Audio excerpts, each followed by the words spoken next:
మిత్రులందరికీ నమస్కారం. భక్తి పథం 6457 ఛానల్కు స్వాగతం. లింగాష్టకం.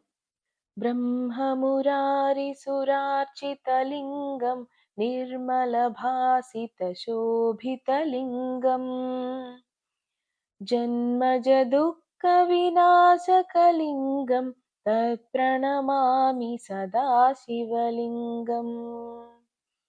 దేవమునిప్రవరార్చితలింగం కామదహనకరుణాకరలింగం రావణదర్పవినాశకలింగం తత్ప్రణమామి సదాశివలింగం.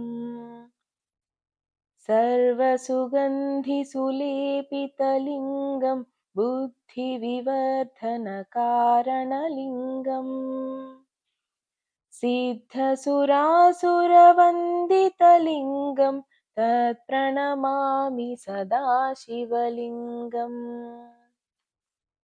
కనకమహామణిభూషితలింగం ఫణిపరివేష్టితశోభితలింగం దక్షసుయజ్ఞవినాశనలింగం తత్ప్రణమామి సదాశివలింగం. కుంకుమచందనశోభితలింగం పంకజహారసుశోభితలింగం సంచితపాపవినాశనలింగం తత్ప్రణమామి సదాశివలింగం. దేవగణార్చితసేవితలింగం భావైర్భక్తిభిరేవ చ లింగం దినకరకోటిప్రభాకరలింగం తత్ప్రణమామి సదాశివలింగం.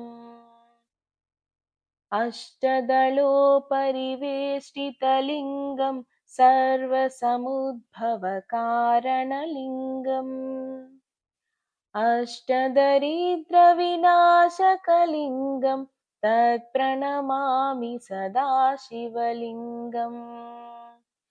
సురగురుసురవరపూజితలింగం సురవనపుష్పసదార్చితలింగం పరమపదం పరమాత్మకలింగం తత్ప్రణమామి సదాశివలింగం.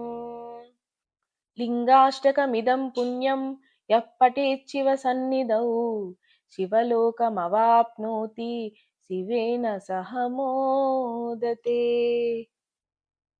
ఓం నమః శివాయ. ఓం తత్సత్. సర్వే జనా సుఖినో భవంతు.